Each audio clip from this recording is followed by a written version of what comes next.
For 9 years, Doreen Helvig told everyone in Ashtabula County that my pottery wasn't worth firing. She said my work showed a fundamental misunderstanding of the medium. She said it to my face in front of 11 people.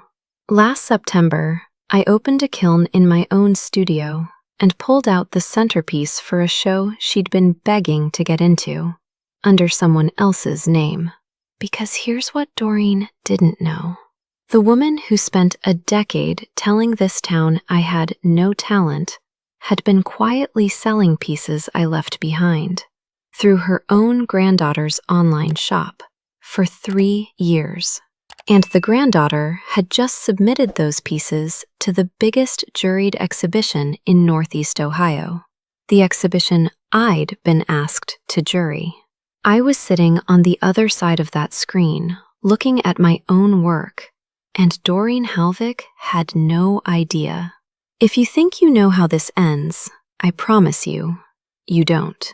Because what happened in that exhibition hall made Doreen Helvig wish she'd never touched a single one of my pieces. Hit subscribe and stay with me, because by the time she walked through those double doors and saw my face behind the judges' table, it was already too late.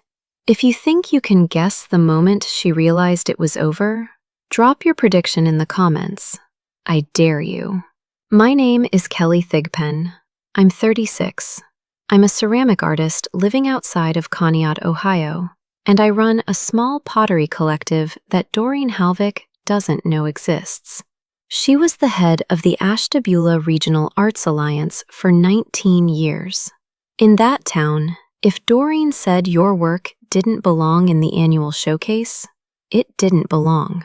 She was the gatekeeper, the voice, the one who decided which local artists got wall space and which ones got pity smiles at the church craft fair. Let me take you back to the fall of 2015, the first time I carried a box of my work into that woman's office. I grew up in Conneaut, population maybe 12,000 on a good day, Lake Erie to the north, farmland to the south, and not a whole lot in between except churches, diners, and people who've known your family since before you were born. My mom, Lenora, worked the front desk at a veterinary clinic for 31 years. My dad left when I was 4. It was just us. I found clay in high school. My art teacher, this quiet guy who always smelled like turpentine, he let me stay after school and use the wheel. Something about it just made sense. The weight of it. The way a lopsided bowl could still hold water. I wasn't great at first. I was slow, but I liked the slowness.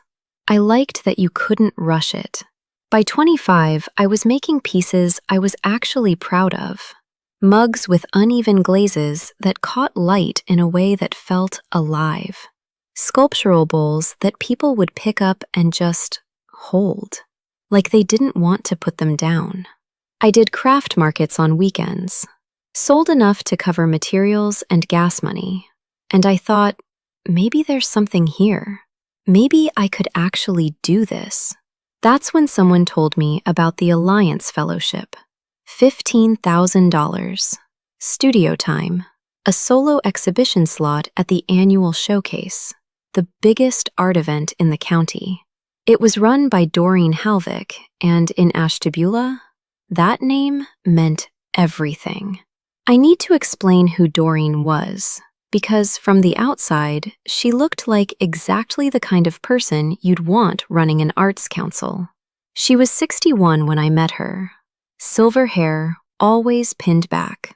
She wore these structured linen blazers even in July, and she had this way of tilting her head when she listened that made you feel like she really cared.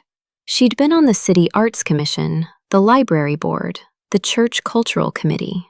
Her living room had framed photos of her standing next to every regional politician who'd ever cut a ribbon in the county. And honestly, she could be generous. She mentored younger artists, or at least the ones she picked. She organized workshops, She wrote recommendation letters. When the local paper did a profile on the art scene, Doreen was always quoted, always centered. She was the art world of Ashtabula County, and she never let anyone forget it.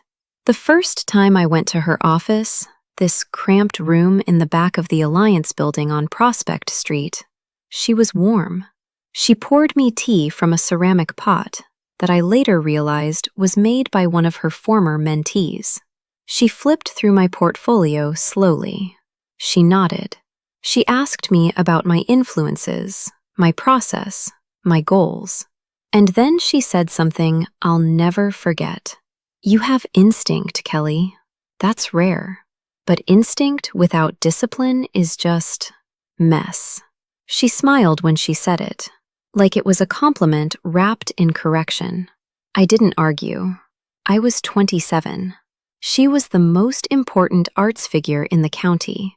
I nodded, thanked her for her time, and left with my portfolio under my arm, feeling like I'd been gently pushed underwater. But I still applied for the fellowship. Spent 2 months on that application.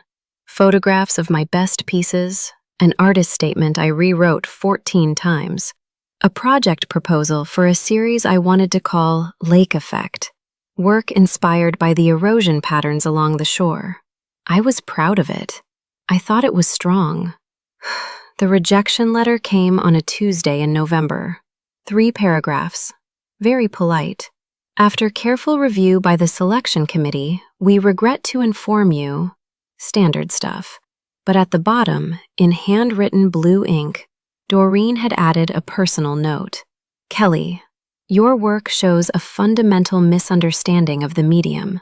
I'd encourage you to study with someone experienced before applying again." A fundamental misunderstanding of the medium.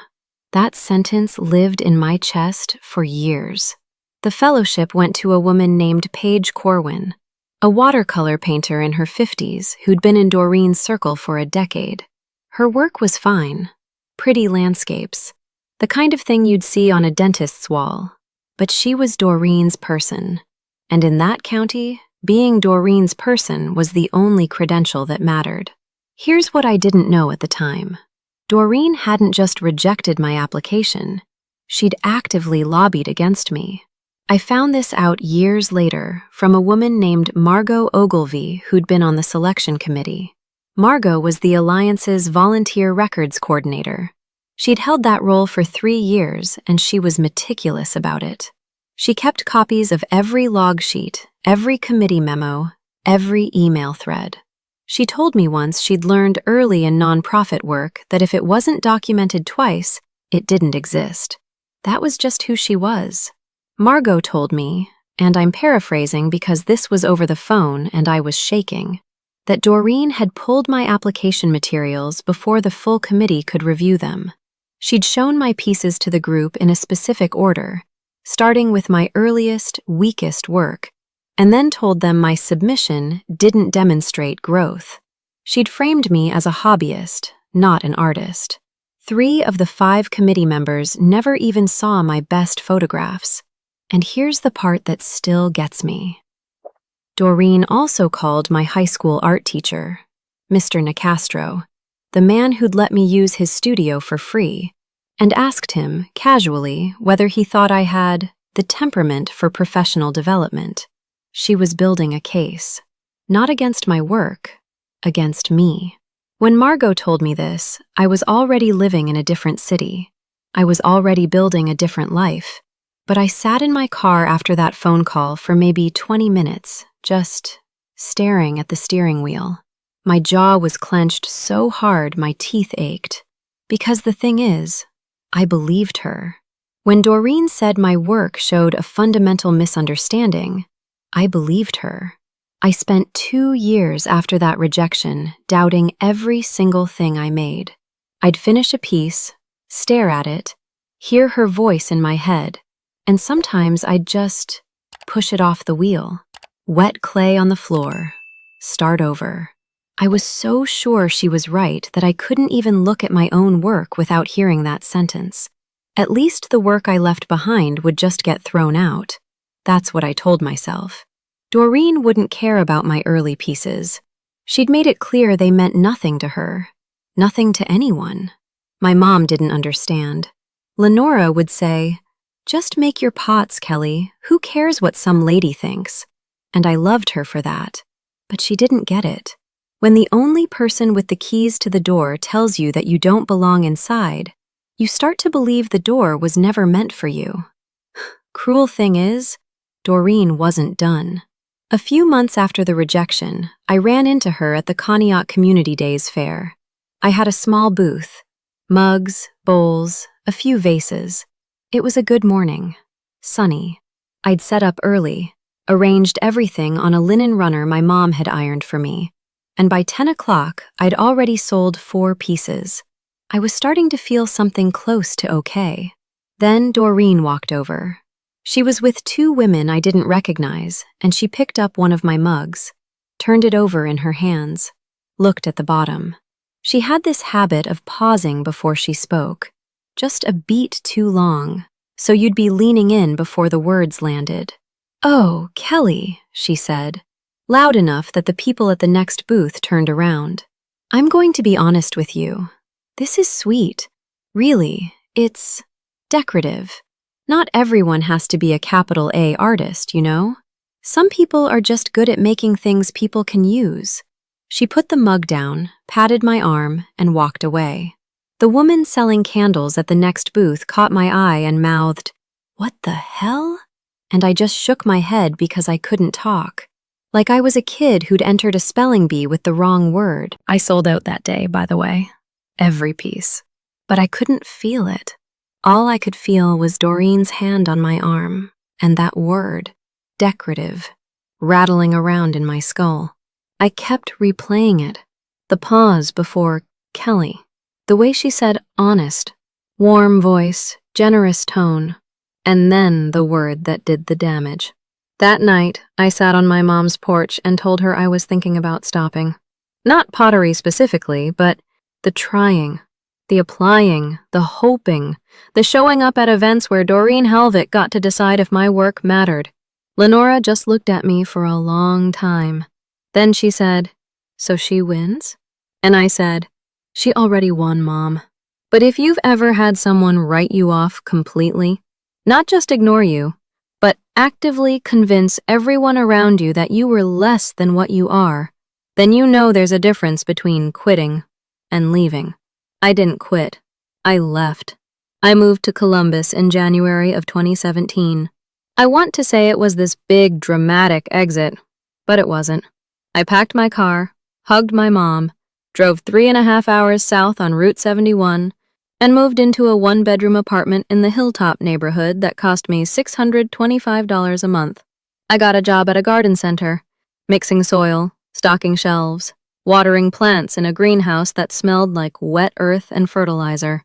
It wasn't glamorous, but it paid rent, and I kept making pottery. I set up a wheel in my apartment's second closet, technically a bonus room that was maybe 6 feet by 8 feet. I could barely turn around in there, but I had a wheel, a small wedging table, and a window that looked out onto a parking lot. Good enough.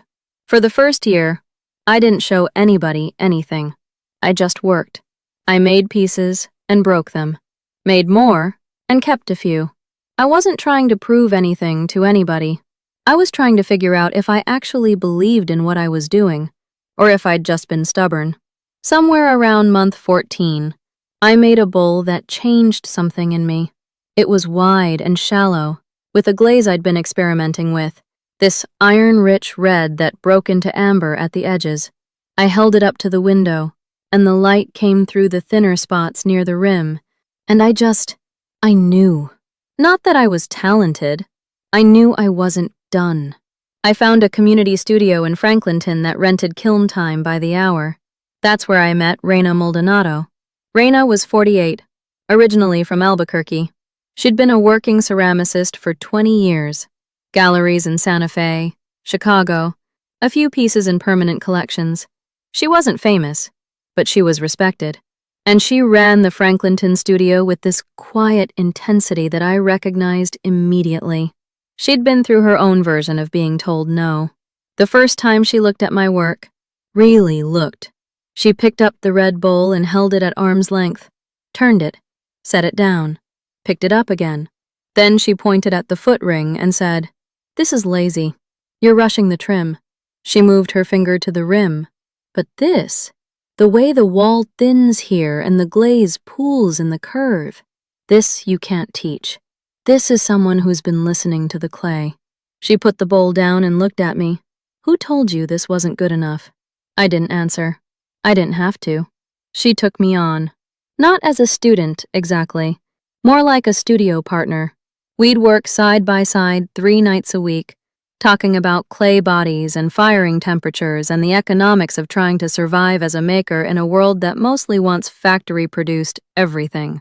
She taught me about wood firing, about how the ash settling on a piece during the firing could create surfaces you couldn't plan or replicate, about how the best work came from trusting the process more than the outcome. Have you ever had someone look at the thing you'd been doubting and tell you it was real? Not good, real? Like they saw what you'd been trying to show and they didn't flinch?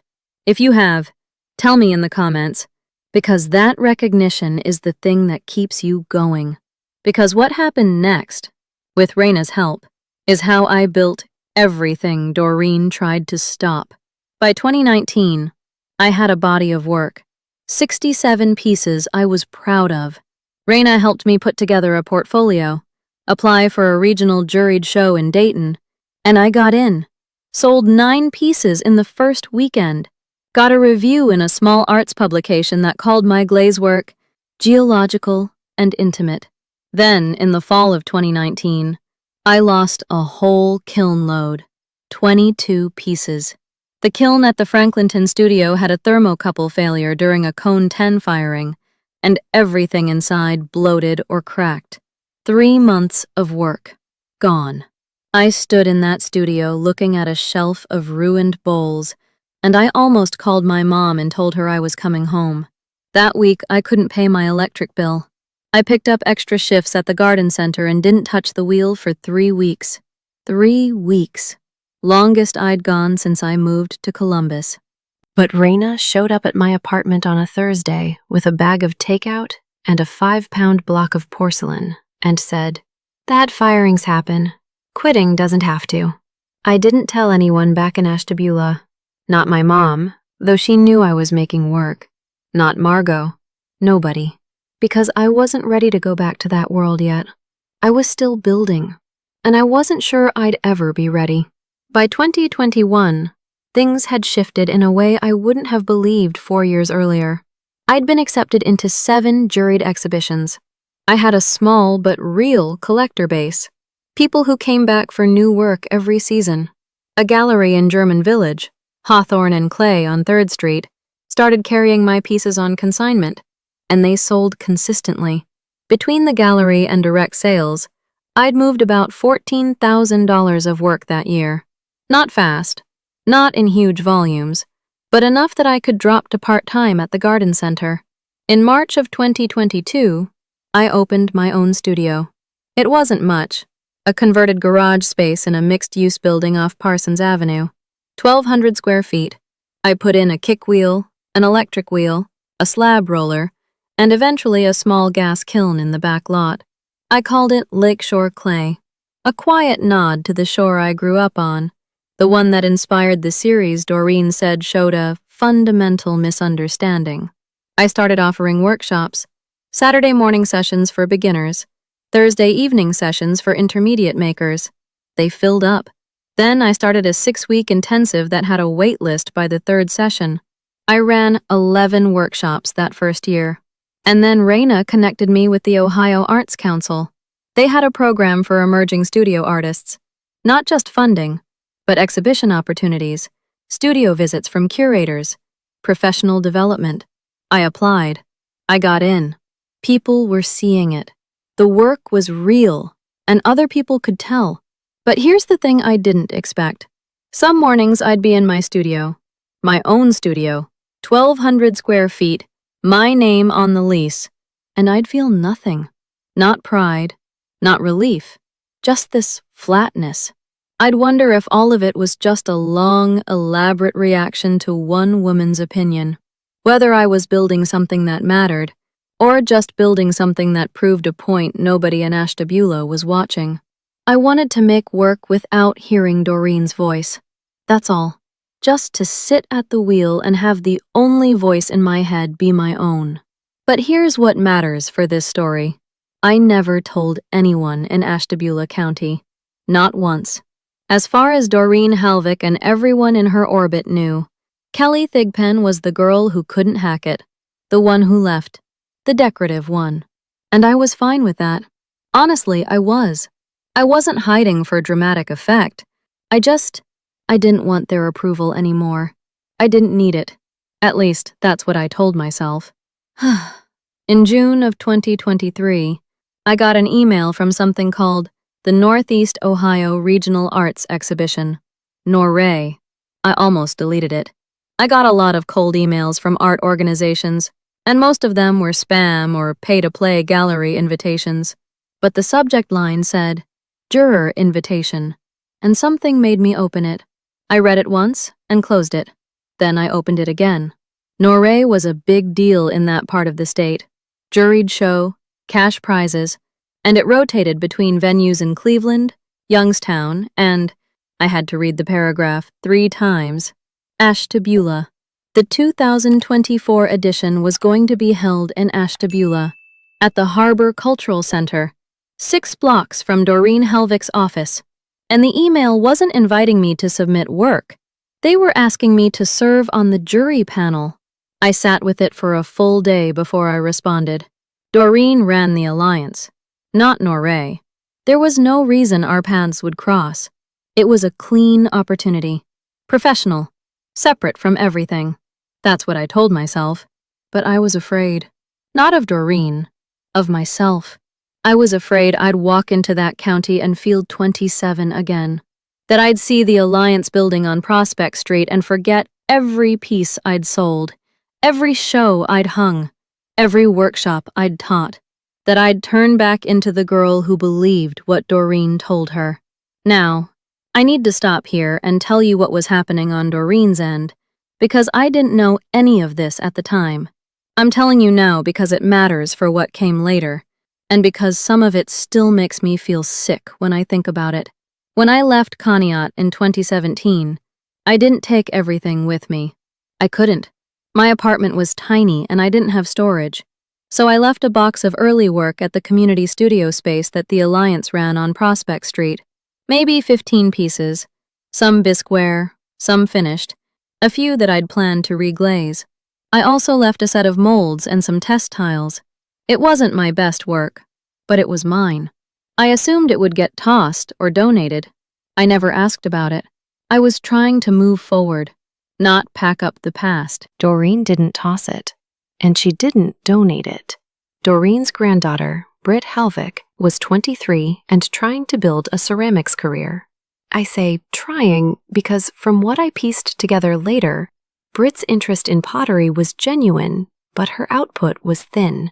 She'd taken some community college courses, done a few workshops, posted on Instagram, the usual early career stuff. But she didn't have a substantial body of work. She didn't have the hours. What she did have was a grandmother who ran the local arts world and a sudden collection of pieces that didn't look like anything she'd made before. Starting sometime around 2021, Britt began listing ceramic work on an Etsy shop called Britt Clay Studio. The pieces I'd left behind had sat in the Alliance studio for nearly 4 years, unclaimed, gathering dust in a back closet. I don't know exactly when Doreen decided to redirect them. Maybe she'd had the idea for a while. Maybe Britt needed inventory and Doreen saw an opportunity. Either way, by 2021, the pieces were on Britt's shelf. And some of those pieces, the ones with iron-rich red glazes that broke into amber at the edges, the wide, shallow bowls, the mugs with uneven surfaces that caught light a certain way, those were mine. I didn't know this. I was in Columbus, building my studio, running workshops, completely disconnected from Ashtabula's art scene. I had no reason to look at Britt Halvick's Etsy shop.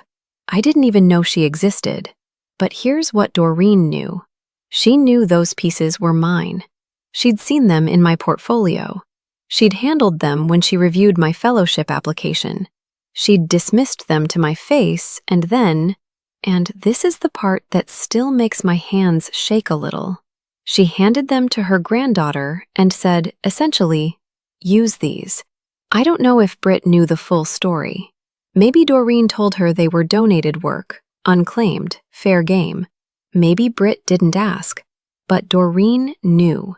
She knew exactly whose hands shaped those pieces. She just didn't care. And it worked. For a while.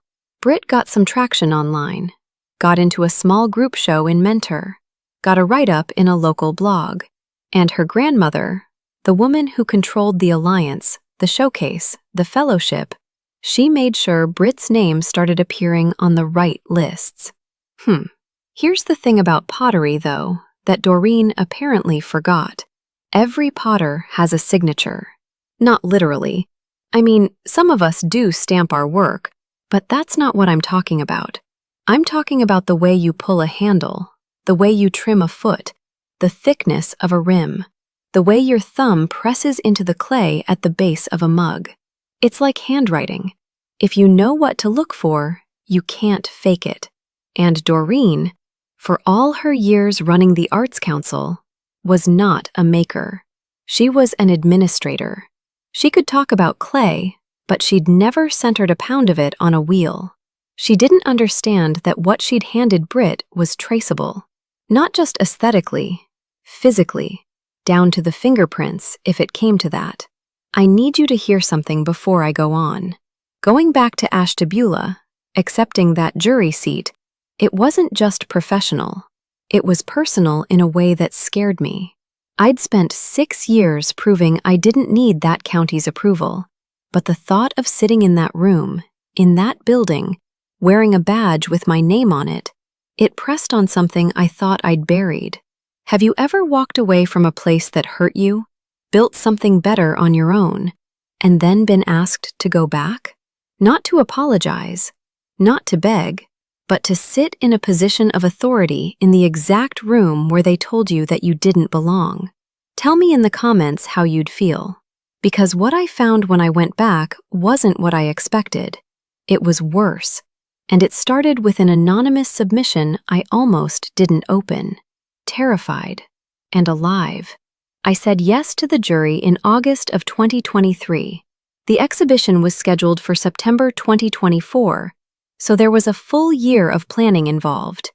3 jurors, me, a sculptor from Akron named Terrence Boatwright, and a gallery director from Youngstown. We'd review submissions, select the show, award prizes. I didn't tell Raina about the Ashtabula connection at first. I just told her I'd been invited to jury a regional show. She said, "Good. About time they noticed you up there." I didn't correct her. In April of 2024, submissions opened. The system was anonymous. Each entry got a number, and jurors reviewed digital images plus artist statements without names attached. It was clean, professional. I sat in my studio on a Wednesday night, laptop open, reviewing the first batch of 42 submissions. Coffee getting cold. My cat, this orange tabby named Slab because I'm that person, sitting on the windowsill, judging me. I got to submission number 31. I stopped scrolling. My hand just froze on the trackpad. It was a photograph of a wide, shallow bowl. Iron-rich red glaze that broke into amber at the edges. Thin rim. The kind of rim I'd spent months learning to throw consistently back in 2016. The proportions were mine. The glaze was mine. The form was so familiar that my brain short-circuited. Those were my pieces. I knew it the way you know your own handwriting. My hands went cold, and I pushed back from the desk. I scrolled to the next image. A set of mugs. Uneven surfaces. Handle pull that I recognized because I'd developed that technique in Mr. Nicastro's classroom when I was 17 years old. And the next. A sculptural vessel. One of the pieces from my Lake Effect series. The series Doreen had called A Fundamental Misunderstanding.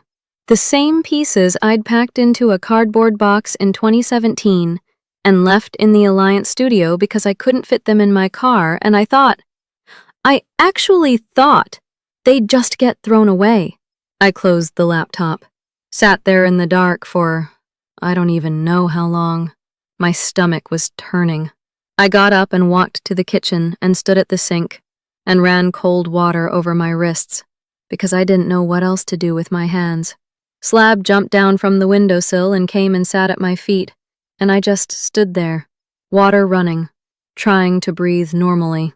Then I went back and opened the laptop again and went through every image in that submission. 7 pieces total. 5 of them were mine. I was certain. Not pretty sure. Not they looked similar. I made those pieces. I knew the exact day I'd pulled that handle. I knew which kiln shelf that bowl had sat on when I fired it at the Alliance studio in 2016. The artist's statement was vague, talked about exploring materiality and honoring traditional forms in language that felt lifted from a ceramics textbook. No personal story, no process description, just art speak filler. Whoever wrote it had never stood at the wheel that made those pieces, had never felt the clay fight back and then give in, had never carried those bowls out of a kiln at 6 a.m. with hands that smelled like iron and smoke. I didn't know whose submission it was yet. The system was anonymous, but I had a feeling, this sick, heavy feeling that I already knew. If you're invested in what happens next, hit that like button, because she had no idea I was on the other side of that screen. I called Raina that night. It was after 11. She picked up on the second ring. She's a night person, always has been, and I told her everything. The submission, the pieces, the history with Doreen, all of it. Raina was quiet for a long time. I could hear her breathing on the other end. Then she said, "Do you still have your photographs from back then? The portfolio shots?" I did. I'd kept everything digitally. Every piece I'd ever made, photographed and dated, going back to 2014. Raina had taught me that. Document everything. She used to say, "Your archive is your witness." Then you already have your proof, she said. The question is, what you want to do with it. I didn't sleep that night. I sat at my kitchen table with my laptop and went through my old files. Found the original photographs of every piece in that submission, shot in my mom's backyard in 2015 and 2016, with the Lake Erie waterline visible in 2 of the backgrounds, time-stamped, geotagged, uneditable. I also found something I'd forgotten about. When I was working at the Alliance studio, I'd signed and dated a log sheet every time I used the kiln. The Alliance required it. Liability, insurance, whatever. Every piece I fired was documented with the date, the cone temperature, and my initials, KT. Those log sheets were at the Alliance building, in Doreen's office, or in a filing cabinet she controlled. The thing about being denied something you deserved is that earning it yourself doesn't erase the scar. It just proves the scar was a lie.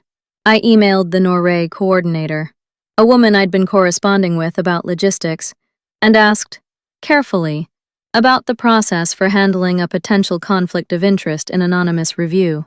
She called me back within an hour. I told her I believed I recognized the work in one of the submissions as my own. She was professional about it, asked me to document my claim, provide the original photographs with metadata intact, and recuse myself from scoring that particular submission. She said the other 2 jurors would handle it from there, and that the submitting artist would be contacted for verification. In other words, the gears started turning, and I hadn't even had to push. The night before I drove to Ashtabula, I called my mom. Didn't tell her what was happening with the submission, just told her I'd be in town for the exhibition. She said, "You want me to come?" And I said no. And she said, "Okay, call me after." That was it. That was enough. But here's the thing. I could have stopped there. Let the process handle it. Let it be a quiet administrative correction. Submission disqualified, moving on. I want to pause for a second because this is the part where I had to decide something. Doreen Halvik had controlled the narrative about me for 9 years. She'd told an entire county's art community that I didn't have what it takes. She'd taken my work, my actual physical work, and given it to her granddaughter. And now, through pure circumstance, the system she'd built was about to expose her. Would you have let the paperwork handle it? Or would you have wanted to be in that room? Drop your answer. Because what was waiting in that exhibition hall in Ashtabula was 9 years of proof. And I wasn't going to let a filing system deliver it for me. What I did was this. I asked the NORA coordinator if I could still attend the exhibition as a non-scoring juror and panelist. She said yes. She said it was actually preferred. 3 visible jurors looked better for the program. So I was going to be there, in Ashtabula, in the room, when the work went up, or didn't. The weeks before the exhibition, the NORA coordinator reached out to the submitting artist, who was, as I'd suspected, Britt Halvik, and asked for provenance documentation. Standard practice for a juried show, she explained. Origin of work, studio photographs, firing records. Britt provided photographs. But here's the problem. The photographs she sent showed the finished pieces on a white backdrop with studio lighting, the kind of setup you'd use for an Etsy listing. They did not show the pieces in progress. No wheel shots, no bisqueware photos, no kiln loading images. Nothing that demonstrated she'd actually made them. The coordinator noted this, filed it. Didn't disqualify the entry yet because technically the provenance requirement was satisfied by the photographs provided. But a flag was in the system. Meanwhile, I was preparing for the trip back to Ashtabula, and I was doing it methodically. I printed my original portfolio photographs, the ones with Lake Erie in the background, and put them in a folder. I saved the metadata reports to a USB drive. I pulled my old studio log sheets, or rather, I asked the coordinator to request copies from the Alliance, since they were institutional records. That request went to Doreen. I don't know what went through her mind when she got an email from NORA asking for kiln log records from 2015 to 2016, but I know she didn't provide them. She responded saying the records from that period had been lost during a filing system transition. Convenient. What she didn't know was that Margot Ogilvy, the same Margot who'd told me about the committee sabotage, the same woman who kept copies of everything because that's just who she was, had duplicates. She'd been the Alliance's volunteer records coordinator for 3 years.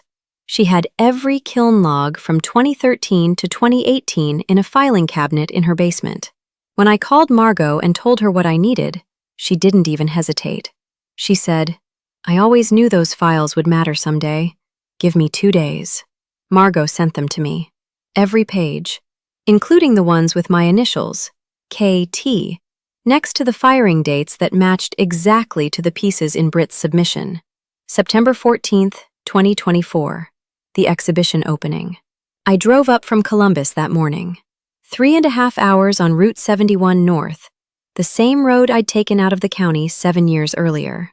The closer I got, the quieter I turned the radio, until I was driving in silence through Ashtabula County, with my folder on the passenger seat and my hands tight on the wheel.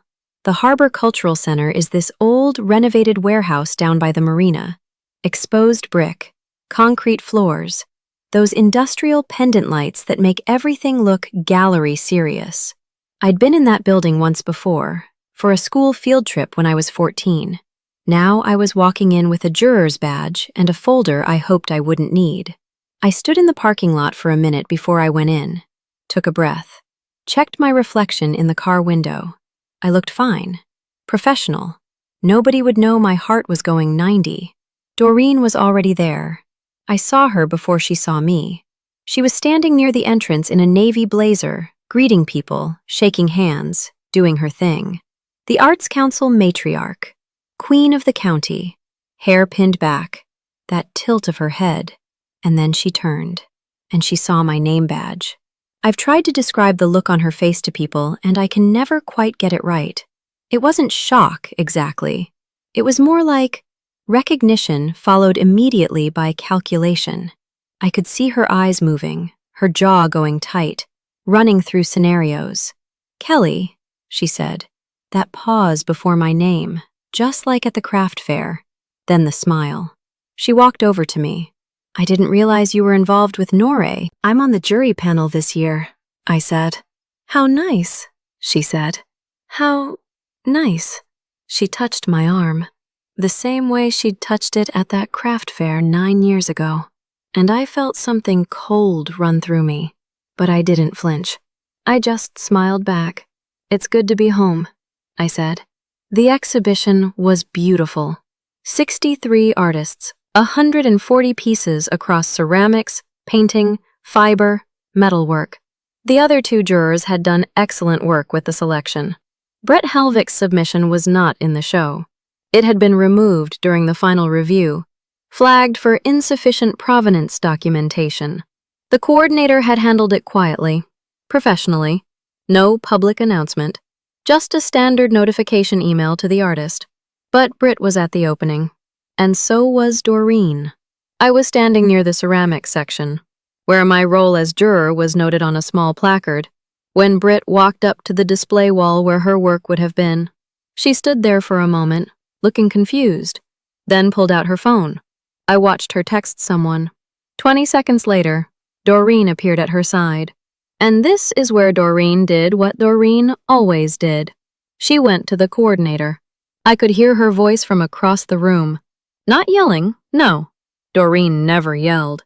She used that precise, disappointed tone. The same voice from the craft fair. The same, "I'm going to be honest with you," delivery. She was saying something about a misunderstanding and the selection criteria being unclear. The coordinator, who'd been dealing with this for weeks, was calm. She said the entry was flagged because the provenance documentation was incomplete, and that the artist had been given an opportunity to provide additional materials but had not done so. Doreen said, "My granddaughter's work speaks for itself." And that's when Terrence Boatwright, the sculptor from Akron, the other juror, said something I'll never forget. He said, "Ma'am, one of the concerns wasn't just documentation. It was origin." Doreen went still, completely still, hands at her sides, mouth half open. "What do you mean, origin?" she said. Terrence looked at me. I looked at the coordinator. She nodded. I walked over. My hands were shaking. I could see it as I reached for the folder, and I pressed it against my side for a second to steady them. Someone in the crowd behind me said, "What's going on?" in a low voice, and I heard a phone camera click. I laid 4 photographs on the nearest table. My photographs. My pieces. Shot in my mother's backyard in Conneaut in 2015 and 2016, with Lake Erie stretching out behind them, and the date stamps visible in the lower corner.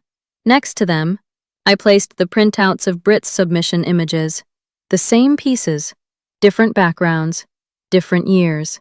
"These are mine," I said. "I made them in the Alliance studio between September 2015 and March 2016. I have the firing logs, the metadata, and the original negatives." Britt's face went white. She let out this short, nervous breath, almost a laugh, and then the color drained completely. She looked at Doreen, and Doreen, the woman who could talk her way out of anything, who'd spent 19 years controlling the narrative in this county, opened her mouth and said nothing. 4 seconds. Longest 4 seconds of my life. Doreen reached toward the photographs on the table. Her hand moved maybe 6 inches, and then she stopped herself, pulled her hand back, straightened her blazer instead. Then Britt said, "Grandma, you told me those were donated pieces." There it was, in front of the coordinator, both jurors, and about 15 people who'd gathered because of the commotion. Britt, who maybe did believe they were donated, who maybe didn't know the full story, turned to Doreen and said the one sentence that made the entire lie structure crumble. "You told me those were donated pieces. You said nobody claimed them." Doreen's face didn't crumble. It reorganized. Her expression shifted, rearranging, searching for a version of her face that could handle this. She straightened her blazer again. She said, "This is not the time or place for this discussion." But it was too late, because the coordinator had the kiln logs. Terrence had reviewed the metadata, and every person within earshot had just heard Britt confirm that the pieces came from Doreen. "Mrs. Halvik," the coordinator said, "I think we need to schedule a formal meeting to discuss this." That was it. No screaming, no dramatic confrontation, no security called, just a sentence, spoken calmly, professionally, that ended everything. Done. She was done. I walked out of the exhibition hall through a side door. The parking lot was dark and the air was damp. Lake water and the first edge of fall. I got to my car and sat in the driver's seat and closed the door. And then my hands started shaking so hard I couldn't get the key in the ignition. I put my head on the steering wheel and I cried. Not because I was sad, not because I was happy, because 9 years of holding it together had just hit me all at once, and my body didn't know what else to do.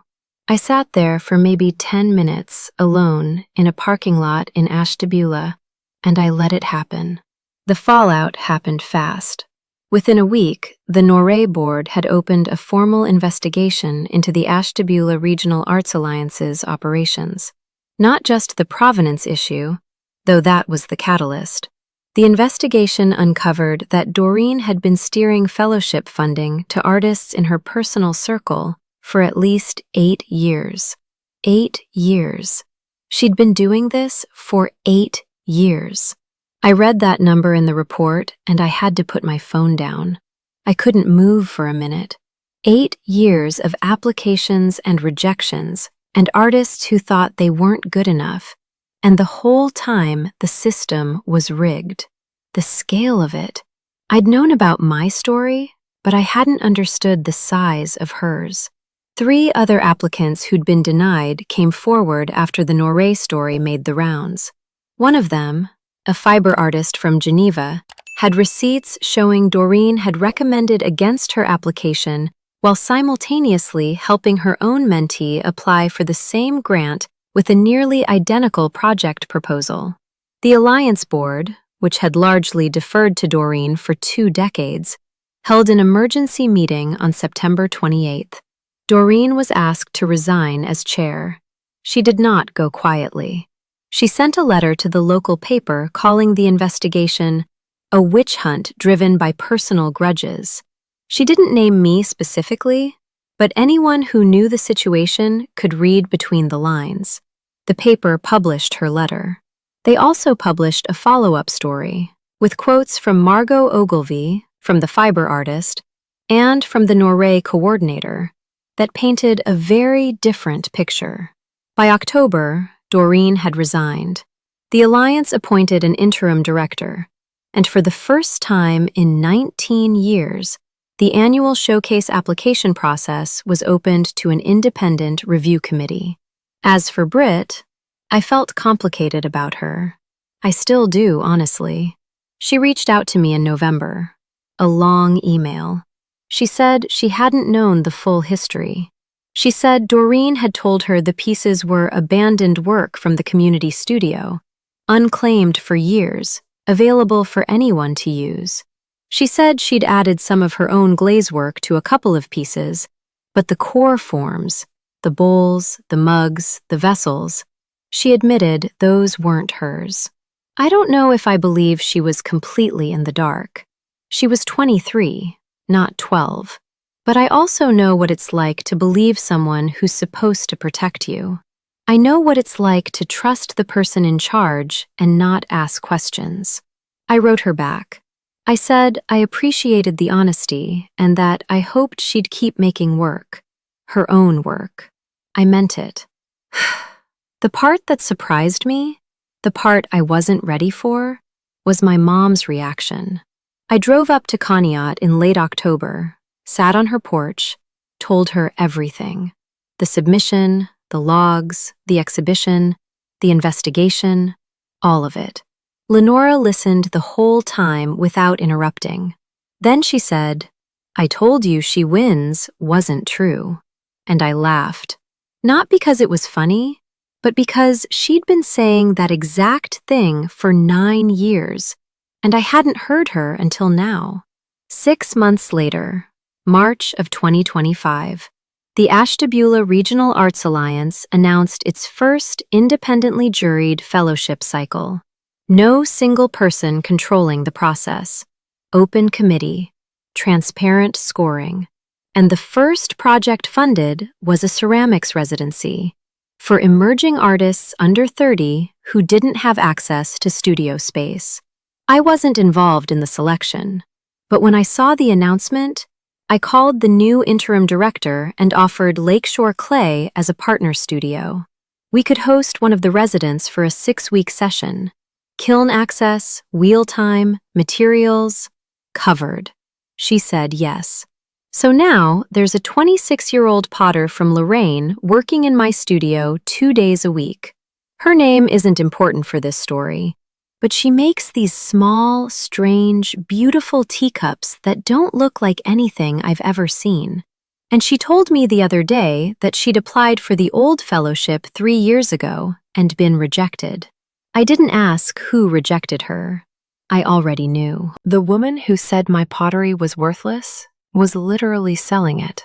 I laughed when that sentence finally landed, really landed, a few weeks after the exhibition. I was loading the kiln and it just hit me, the absurdity of it. Doreen Halvick, who told an entire county my work showed a fundamental misunderstanding, had been monetizing that same work through her own granddaughter's shop. She couldn't even keep her contempt and her greed in the same story. I laughed so hard I had to sit down on the kiln room floor. Here's what I want to say, and I mean this. Thank you for staying. I know this was long, and I know the story didn't have explosions or courtroom drama. It had clay and filing cabinets, and a woman in a navy blazer who thought she could decide who mattered. If this story meant something to you, if it felt familiar in any way, then please hit that like button, hit subscribe, because there are more stories like this one, and every time you share them, someone who needed to hear it does. I want to ask you something. Has anyone ever told you that what you do, your work, your craft, your contribution, isn't good enough? And did you believe them? Because I believed Doreen for a long time, longer than I should have. And the thing that finally broke through wasn't proving her wrong. It was making the work anyway. That's all it ever was. Tell me in the comments. I want to hear your story. Because I promise you, the thing they said wasn't worth anything? Somebody, somewhere, needs to see it. If you want more stories like this one, there's a video on your screen right now. Click it. You won't regret it. The things they didn't value don't stop being valuable. They just stop being theirs. I saw Doreen at the grocery store in February. Barker's Market on Route 20. She was standing in the produce section, squeezing avocados, wearing a coat that looked a size too big. No blazer, no pinned back hair. She looked smaller, softer. The blazer was gone. The posture was gone. She saw me. I saw her see me. I put my groceries on the belt, paid, and walked out to the parking lot. She was still inside, standing in the produce section, alone.